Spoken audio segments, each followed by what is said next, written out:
Hey guys, what is going on? Welcome back to Field Trips. Got something a little different for you today.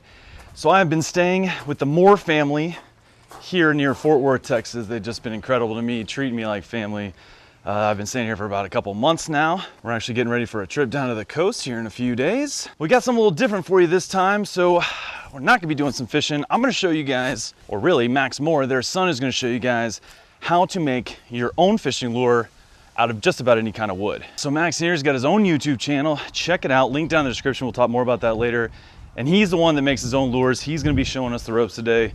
He's 13 years old, this guy's a rock star. Yeah, hopefully I can stumble my way through this. Not long ago, I decided to ditch the corporate grind to pursue my passions for traveling and the great outdoors. So I sold everything, moved into a trailer full time, and now I'm fishing my way across the entire country. There we go, fish on. Look at that! You're watching Field Trips with Robert Field. That was insane!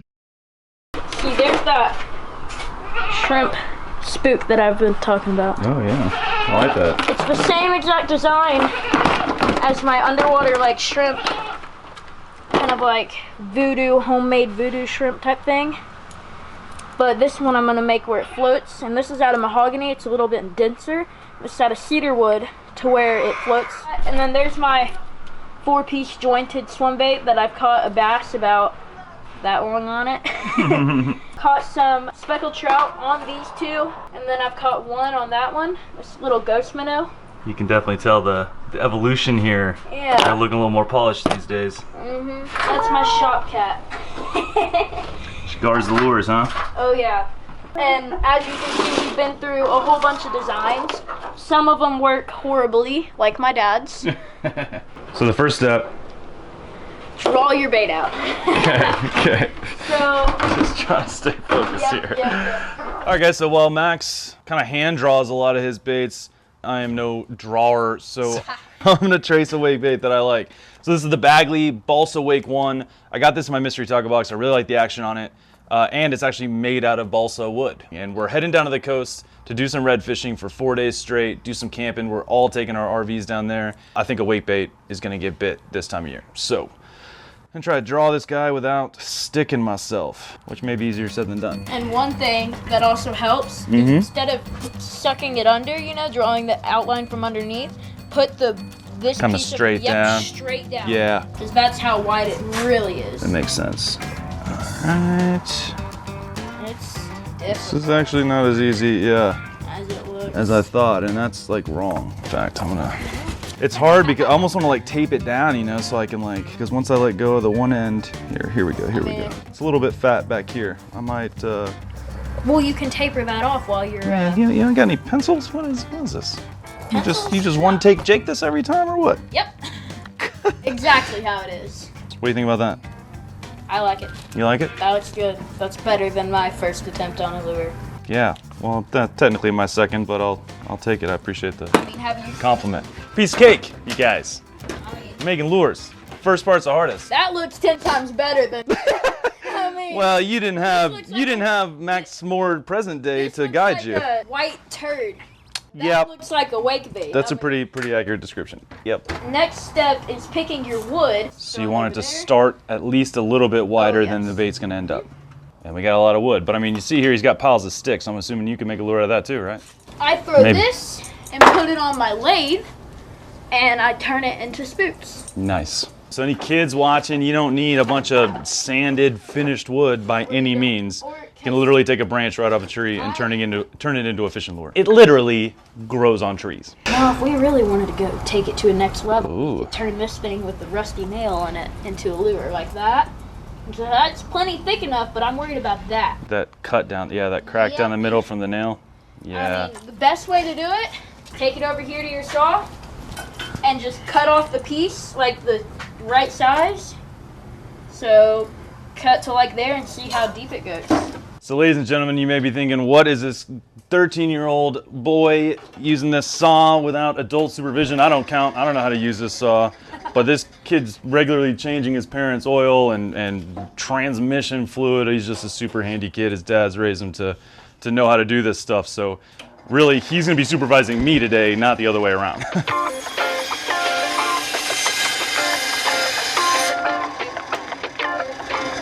that. Ooh, even like kind of two-tone? I like that, man. Little Texas-made cedar wake bait.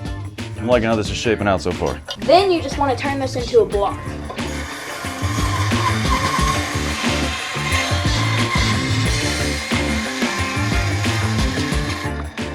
And the reason why I was struggling a little bit is because there's a little knot in there, and the knot is the hardest piece of wood on a whole entire tree. So that is not ideal. No. Just got the knots out. Just like whenever you get a backlash, which I do a lot.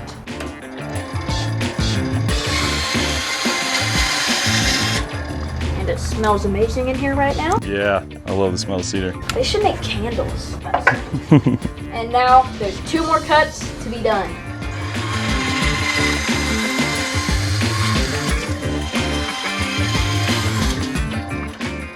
Nice. Two-tone, I like this. I'm excited about this. Yep. All right, so that's one of the harder steps. Again, kids, do not saw this stuff by yourself. You could definitely lose all your fingers and then you can't go fishing. That's true. Fate worse than death. That's my worst nightmare. So we got the piece of wood. Now we're going to glue our template, the template that I drew, onto that piece of wood, and then saw that out, cut that out, and then the real work begins. Yeah.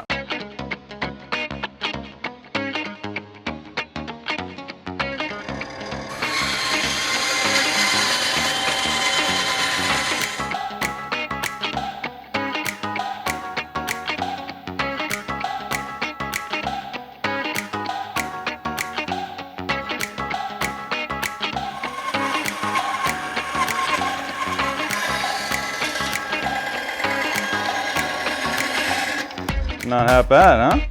I mean, looking real rough, but we just got some work to do now. A little TLC, some sanding, we'll smooth out all these edges. But that's starting to come to life now. It's pretty loud. You just put it on there, tilt it back and forth. Let's give it a shot. Hope I don't screw it up too bad.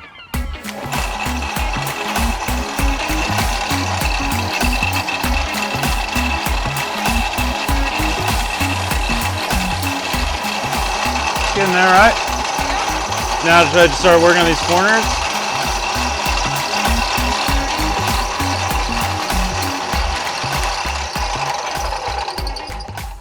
What do you think? You see those sharp corners? Mm-hmm. You take that off with a knife. It's like one mess up. See, like that, it kind of chunked off. Okay, so that's why I'm saying, let me see if I can find a sharper blade. I'd rather cut less and sand more. I know it's probably gonna be more work, but this is just feeling like less precise, so I'm scared.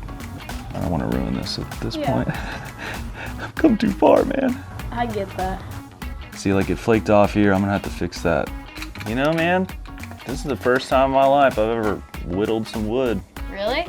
It's not gonna be your last. Won't be the last. You're just expanding my horizons, man. It has like... That's okay, actually. That scared me. Why are you giving me all the dull knives, bro? You were using this one, and then you picked that one back up, and... You said, oh, really? Yeah. Oh. I gotcha. That one has a... That's the one. Oh, man, that's way better. Yeah. What are you doing? Let me over here using the dull knife like an idiot. What I like about this is that it requires some focus and concentration, and so it's a great way, I feel like, to get your mind off of just whatever you got going on. It just really helps your brain therapeutic in a way, for sure. Man, it's starting to come to life. I mean, it still looks rough, but it's cool. Before and during, and we'll see the after next. That is too cool, man. The next step, I'm gonna hand sand this guy, get it nice and smooth, get it kind of the perfect shape. So this is gonna be sort of a tedious process, a lot of work. So we're gonna use a vise on the table here, and that's gonna hold the bait so I can really kind of get on it. What's up, Coco? What's wrong? You don't getting enough attention? All right, so you use the vise. It's a great way to kind of get it started, but then for some of the more fine tuning, kind of better, Max says, just to do it by hand. And now my hand's starting to cramp from holding this thing so tight. And it also seems like doing this kind of maneuver where you hold the sandpaper and twist the lure is the best way to get these sort of round edges. But it is coming together. Yeah, man, yours looks perfect. Yeah, and even if you don't have a vise, I mean, all this stuff could be done really with maybe a couple different knives and Pick up your mom's you know, kitchen knife a and hand go to saw. town. Yeah, a hand saw to get it started, and then just, I mean, you could do all the sanding by hand. You know, we had the belt sander as a shortcut, but you don't need any of these tools to get this done. My very first lure I made started out hand carving it to a square. It was like a squared bait. Yeah, you From know. there I got a lathe, and that's much easier. Yeah, so it's one of these things where for not much money, you could kind of get started trying this out, seeing if you enjoy it, and if you do, there's lots of tools and stuff you can kind of upgrade with to make your life easier, make it a little more efficient. Still much work to do, but that guy is coming together. And that two-face is looking good. Yeah, it looks pretty cool. I do have a couple nicks where I messed up with the X-Acto knife, and these are a little bit harder to get out, and Max was saying, you know, you just sand it long enough and it'll come out, but I think I may leave a few of these imperfections, just kind of give a little character and remind me that this guy was a big block of natural cedar yesterday. Yep. Yeah, so before we seal this guy with the super glue, I need to cut the notch in here where the lip is gonna go. So if you remember this Bagley wake bait that I'm basing this off of, it's got a lip. And now a wake bait basically acts like a crankbait, but the lip is so kind of vertical that it doesn't make it dive really. It sits right under the surface, but it just gives it a nice wobble. So that's kind of what we're going for here. Luckily, when I drew this out, I kind of drew the lip in there. So now I can stick that right in there and at least kind of get my angle. So we got that marked. Now I'm gonna put it in the vise and we're gonna use a little hand saw to saw this out. I'm a little nervous about this part. Pretty much like a baby hacksaw. Oh, I just did all this beautiful sanding and now I'm just sawing into it. I'm sorry. Boom. Looks okay. Oh yeah, that looks good. That's great. Okay, so now we cut the lip. And we are using beer bottle caps to make our lip. And I'm going for the shiner. Texas style. It's like a Texas bait, you know, with cedar, Texas beer. Okay. Disclaimer, he got these bottle caps from his parents, Heather and Chris. Max is not a big beer drinker as far as I know. No, I'm a big root beer drinker. Root beer. Starting to come to life, but we're gonna shape this on the belt sander. So we got the bill to shape, calling that good. And we'll basically just insert it. And that's what we're going for. And the nice thing about this aluminum is we can bend that so I can kind of dial in the action that I want later. He's got a little trough out there that we can test him in, but so I need to glue this in here, yeah? Super glue, like is that good? Yeah. Yeah, sweet. Still got a little shiner on there. So now I'll be able to hold it like here and then I can seal it with the rest of the super glue without getting super glue all over me. And I'm gonna go ahead and use gloves for round 2. Max is gonna plug in his lead pot, let it start getting hot while I super glue my bait. Let it get hot. Let it get hot. Man, you got the dad jokes down. I like your style. Put it on there and hope it doesn't drip, and then just start rubbing it in. So that's all you need, is just a nice, thin, even layer. Oh no, oh no. You sticking to it? Yep. Move it quick, because it'll drip. Yeah. Man, that dark wood gets so like rich in color. Dang. That too, yeah, I know, right? It's like burning your nose hairs. Yeah, you don't want to be inhaling glue fumes and then jumping on the bandsaw. Probably not, do not operate heavy machinery. Look at that, you guys. Coming to life. Gosh, I almost want to just leave it like its natural color. I know. Just hold it there and just let it dry, huh? Yep. I am 90% sure that lead is hot. I can feel the heat coming off it. Feels kind of nice. Look at that. And look at that. It just like falls right off. So I'm gonna say it one more time. Be careful. If you're pouring your own lead, there's other ways you could add weight in here. You could even just fill out a cavity and put like split shots down in there and then super glue that back over. So don't feel like you gotta melt down lead. Don't run out and buy a lead pot. But if you get into this, this is kind of the way to do it. And Max has got his own, so we're gonna do it this way. But if you're ever working with molten lead, be careful. Cannot emphasize that enough. So this little screw knob thing regulates the flow, and my spoon just happens to be the perfect size for that little, and there's a Phillips head screwdriver on the end. Flathead. And look, like that, solid. Yeah, science for ya. All right, so the lead pot is nice and hot. The lead is molten, but first we gotta drill holes in the bottom of our baits to put the lead in, which is also where the hook hangers are gonna go. And you can easily do this without a drill press. Yeah. Stick it right in the middle.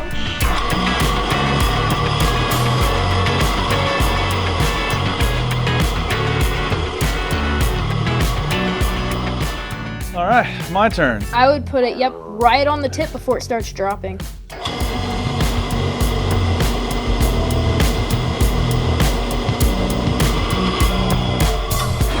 I think that will do her. Now we gotta do the line ties and hook hangers. We're gonna make those from scratch, Max says. We're gonna take some of this 41 gauge stainless steel wire, take your round nose pliers, bend it like that, snip it semi-even.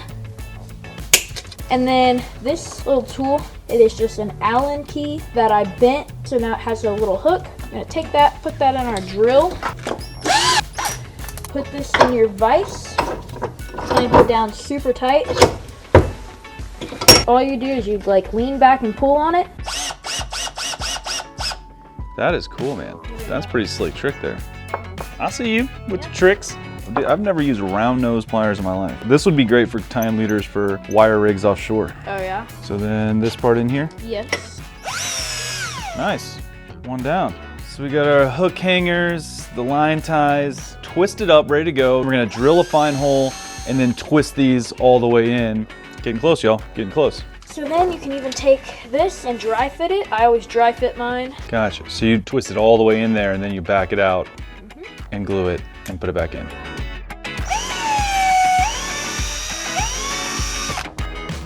And so glue in the hole first. Oh, whoops. See, it tricks ya. Lefty tighty, righty I loosey. still do that to that day. Turning the universe upside down right now. All right, guys, and there we go. Got the three attachment points, three amigos. Look at that, little two-tone action. Too cool. So now time to pour some lead. Yep.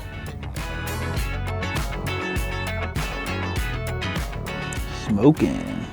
So that's done, huh? Yeah. Well, quick. Super simple, so good thing he mentioned, I didn't even think about it, but do not breathe molten lead fumes. Very, very toxic. Hold your breath, wear a mask, do something.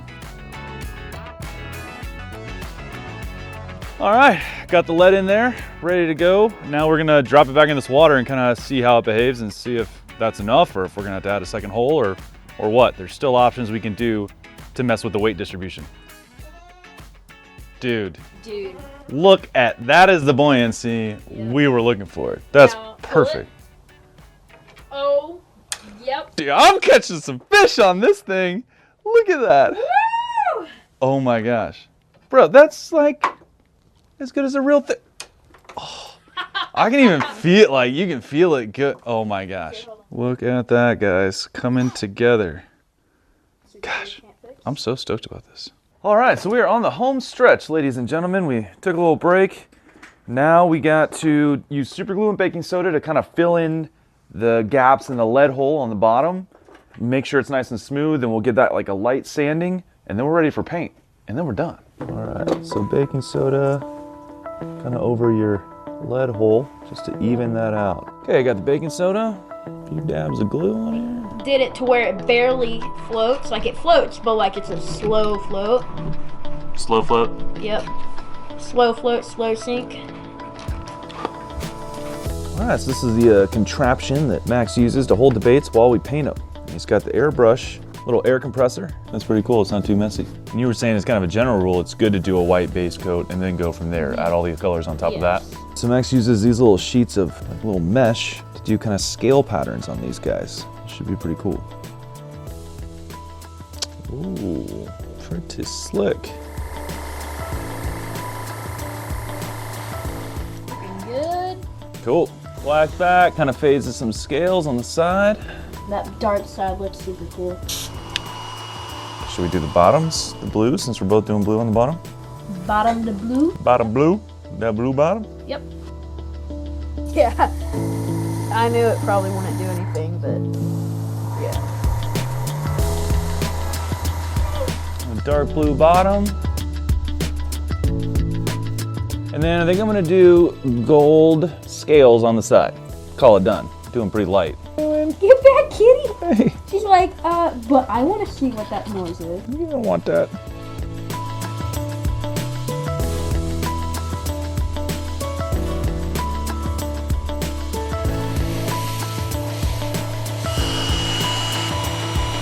And then also we're gonna use one of these templates that Max has, and I'm gonna put a kind of black dots.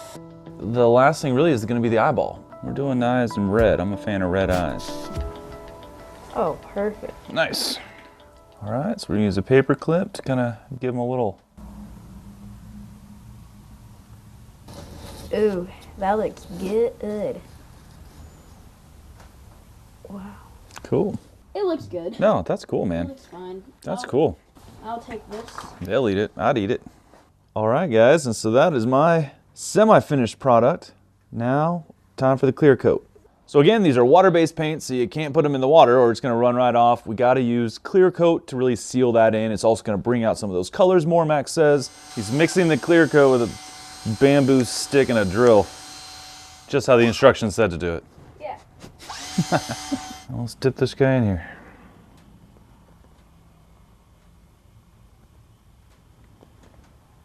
Ooh-wee.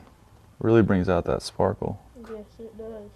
All right, so those are the steps. Now we're not done. We got to add more clear coat. How many coats do you think we should do, Max? 3 or 4? 3 or 4 coats. So basically, we got to let that dry. It takes about 30 minutes. It's not a great way to rush the process. You could use heat or a hair dryer like we do with the paint, but you run the risk of kind of maybe splattering it some or making it dry unevenly. So we're just gonna take our time, let it do its thing. In 30 minutes, we'll come back to another coat. 30 minutes after that, another coat. I'll probably do 4 coats depending on how it looks up to the third, but then we're ready to put on the hardware. So after that, it'll be split rings, hooks, and then we'll be fishing it. I'm excited. These things are turning out slick. This is real cool. So we're gonna get that done and we'll meet you back here in a second. Well, actually not, in a few hours and show you the finished product. See you then. I'm stoked at how these turned out, especially for my first try. Like now I got all kinds of ideas too for like different tips and tricks and things we could do. I love it, man. And there is the finished product, you guys. So we've come now down to San Luis Pass on the Texas coast, and we're about to put these baits to the test, but they turned out killer. Super cool the way this, I mean, we've been testing out the action and it is ridiculous. Max has got a handful of these guys made. I've just got the one wake bait, but we're gonna see if we can't catch some fish. And honestly, it doesn't even matter what fish. I feel like any fish caught on your own handmade lure, that's a special fish. Yeah, yeah, we'll take anything. So see if we can get it done. We'll catch you guys next episode and you'll see us putting it to the test and hopefully a couple fish to hand. It's awesome, man. We gotta do some more now. This really is like, I really like this. Yeah. It's gonna catch fish.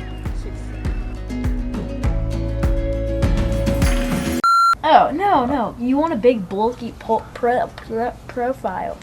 Says on a wake who, bait. bro? Says they don't. That's a fish. It's not says the professionals. Not plugged in. That would help if it's plugged in. They do work better that way. I read that. No, don't do that. Right You where got I wanted it. close. Nah. That hit my Kidding hand me? too. I was Landed like, right where I wanted it. That I was was totally planned. yeah, it sheens up nice. It sheens up nice. Sheens up real nice. Like I would just hold it here and then just go. Do I have to make that noise or? No. Okay. No. Noise is wondering. not required or included. But recommended. Okay. So.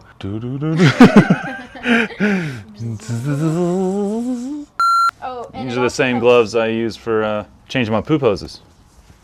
Or wiping your butt on your kayak. There's that option too. Yep. Didn't think of that use for latex gloves, but I guess if you're ever out of toilet paper, it'd be good in a pinch. My mom's over there. We're just giving out nuggets of knowledge over here, Mom. Nuggets. Stop. Just stop. Just stop. That took you a second. Just stop. I like that, man. Night and day. Night and day. Because we catching fish night and day. I'm just kidding. All right. What's next? It's really just your comfortability. Right. Comfortability. Comfortability. Comfortabilization. So you really only need gloves just like as On if your it accesses. smearing hand. Yes. Gotcha. Hope y'all are taking notes. It's gonna be a long spit in there. That was not a blow, that was a spit.